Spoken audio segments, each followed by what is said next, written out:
Reignite Resilience community. Natalie Davis here, your co host of the Reignite Resilience podcast. And I am so excited to bring you this week's edition of Rise and Thrive, your weekly message of inspiration from the Reignite Resilience podcast.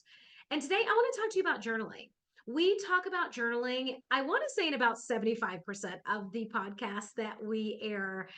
It is a vital tool that is so beneficial in so many ways. So I want to just take a few moments in this week's Rise and Thrive to dive deeper into the practice of journaling. So I want to first just talk about some of the advantages of journaling. First and foremost, I think one thing that we know, you can utilize journaling as a way or a source of being an emotional outlet, a place for you to just really dump all of the emotions that you're feeling, both positive, negative. It's really a way for you to express what you've just experienced in terms of the emotional aspect of experiences that you're having in life. You can also utilize journaling for self reflection and awareness. We talk about reflection quite a bit when we discuss various adversities that we face within our lives. And so, journaling really creates that space for you to reflect, do the internal reflection, have that self dialogue, right? We jokingly say, well, we don't want to have conversations with ourselves, and journaling is a place that you can do that. You can sit down, have a conversation with yourself, write yourself through the different scenarios, what you're truly feeling, being candid and honest with yourself. When you're looking at journaling, it is very important and vital for you to make sure that you are being honest and transparent and 100% vulnerable in your journal entries whenever you set yourself up for journaling. And a little bit later, I'm going to talk about how you can set yourself up, best practices for journaling, things that you can do to position yourself to have a great journaling experience. The other thing that you can do is problem solving. I mean, how often do we go to bed at the end of the day and we think, gosh, you know what? I really wish I would have said this to that person when we had that challenging conversation, or when I had to have that heart to heart conversation, or I missed an opportunity to show gratitude or appreciation to a person, and I want to go back and look at that moment. Utilize journaling as a problem solving tool. You can literally, in a bullet point fashion, just go through and say, if this is the problem, X is the problem, here is a solution in numbers 1, 2, 3, and 4. Journaling is a great space to do that. And now that we are just coming out of business planning season and we just wrapped up the first of the year, it's a great time for New Year's resolutions. We see a lot of goal setting that happens during this time in a lot of our lives. Goal setting and setting achievements that or items that you want to achieve throughout the year is a great way to also utilize journaling. If you have a journal, just sitting down and writing out some of the goals that you've set for yourself. I actually had a conversation today with a client, and she went back to look at her notes that she entered in on her phone a year ago today. And in that note section, she sat down and wrote out all of the notes for the goals that she wanted to achieve in 2023. And here she sat a full year later, looking at that list and feeling this sense of accomplishment that she was able to check every single box for the things that she wrote down. There's a certain power in writing things down. Now, she wrote it on her phone in her notes app.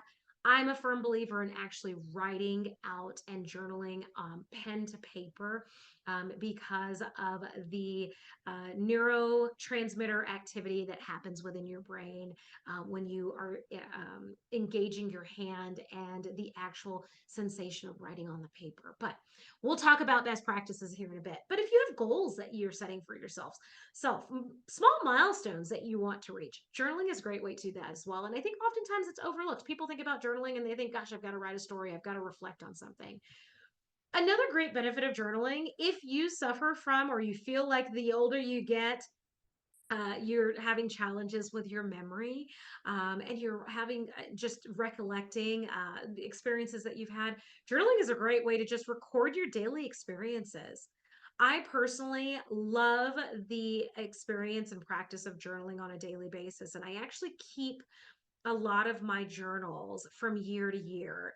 I now have them boxed in one spot so I can pull it out and see, what was I experiencing? What did I feel? There are so many things that we experience on a daily basis and we let them go. I mean, if you just think back to the last 365 days, I find it very hard to believe that you would be able to recall and recount every emotion and experience that you had all day, every day for the last 365 days. So, why not just take a snapshot and jot that into a journal so that you can have great memories all stored in one spot that you can go back at the end of a year, at the end of the journal itself, when you get to the last page, to just flip through and say, gosh, well, what did I just experience over the last 90 days, last 6 months, last 12 months? What did that look like? And then going back and being able to again experience those positive emotions that we have, and being grateful for the experiences that we're having on this journey. So there are so many fabulous benefits when we are looking at journaling. So what's the best way to do it? I'll just share from my own personal experience. I love journaling and it's part of my morning routine. So that's something that happens in the morning. So for me, I like to find a space and create a space that is conducive for me to journal. And that's what I'd recommend that you do as well. It's pretty consistently the same space depending on the season. It is now winter here in the state of Colorado, and in the winter months, it gets dark early. It doesn't get light until later in the morning. So, given the time that I wake up, I'm now doing my journaling practice and my morning routine in my home, and I kind of go through the same practice every day in setting myself up for a successful journaling and morning routine.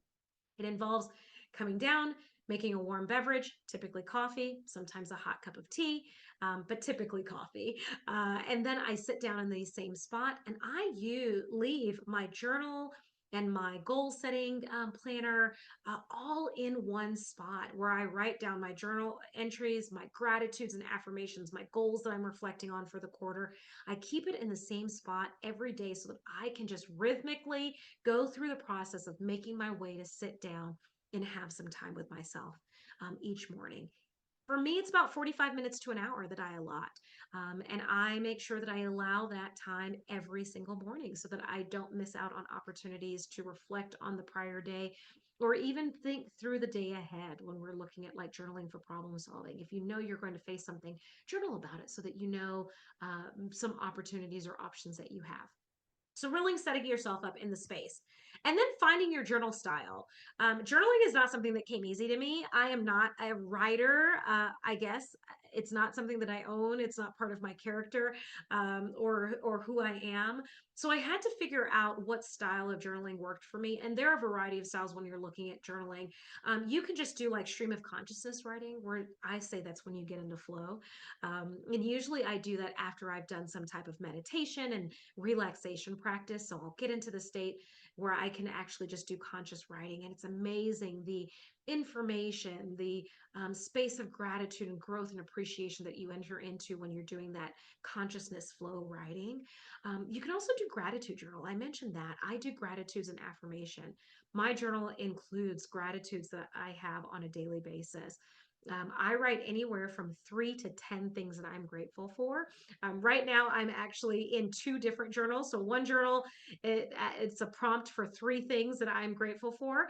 Another journal, it's a prompt for 10 things that I'm grateful for. I'm doing both, so I come up every day with 13 things that I'm grateful for, and it's great. Sometimes they match and overlap, other times they don't. But really, when I can start my day by jotting down 13 things that I'm grateful for, you better believe that you start out on just a lighter, happier note just as you make your way throughout the day. Bullet journaling is another option for you, or just simply writing. If you get into a spot where you're not sure where to go, look for writing prompts that can give you kind of a start to what you'd like to write about or share in your journal for that time. Again, I've shared it's important to make sure that not only your space is consistent and conducive for you to show up as your full authentic self, but also allow you to feel safe so that you can be vulnerable to share within your journal, but also doing it at a set time. I mentioned that I schedule this in my morning routine. If you are planning on incorporating journaling into your daily routine, whether you do it in the day, first thing in the morning, or you do it in the evening, right before you retire for bed, mid afternoon, if you do it during your lunch hour, whatever it is, do it consistently during that time, all the time, or as much as possible. I will tell you, I'm a morning journaler, and I often do my morning routine. And if I happen to have a morning that I'm traveling, or my schedule just doesn't allow me to do my morning routine, I tell myself, oh, I'll just come back and I'll do that during lunch. I usually don't. Or I'll come back and I'll do it at the end of the day.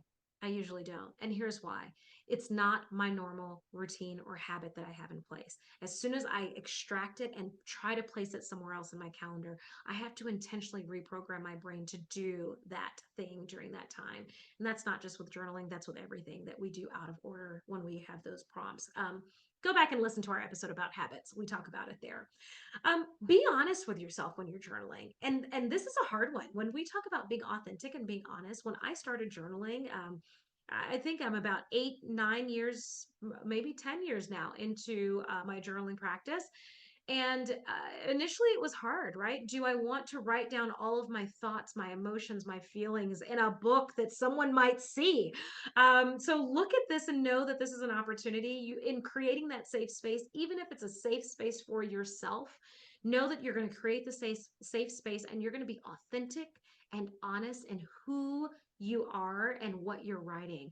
Hold back from judging yourself, hold back from judgmental thoughts that may start to creep in, or anything that even was going to hold you back from being truly 100% vulnerable as you enter into your journal practice.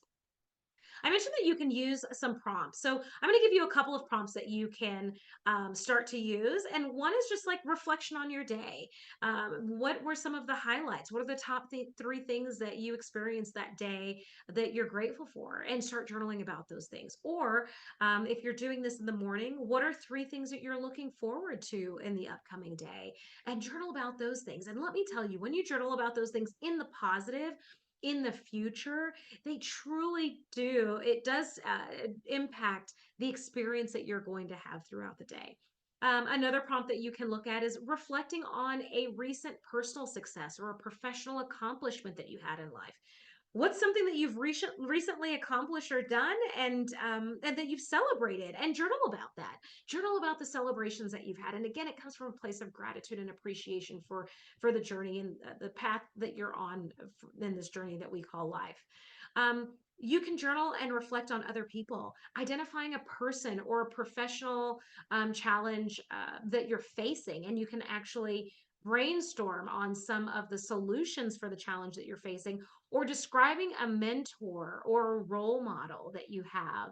What are the attributes that you admire about that individual? What are things that you may not have told them, or maybe you have told them and you shared it with these mentors or key figures within your life, so to let them know how you feel? And if you haven't actually shared it with that other person, a journal is a great space to put that in. Dream in your journal. What is a place that you want to go and visit here soon? When you talk about things that are on your life list, what are some things that you want to do on your life list?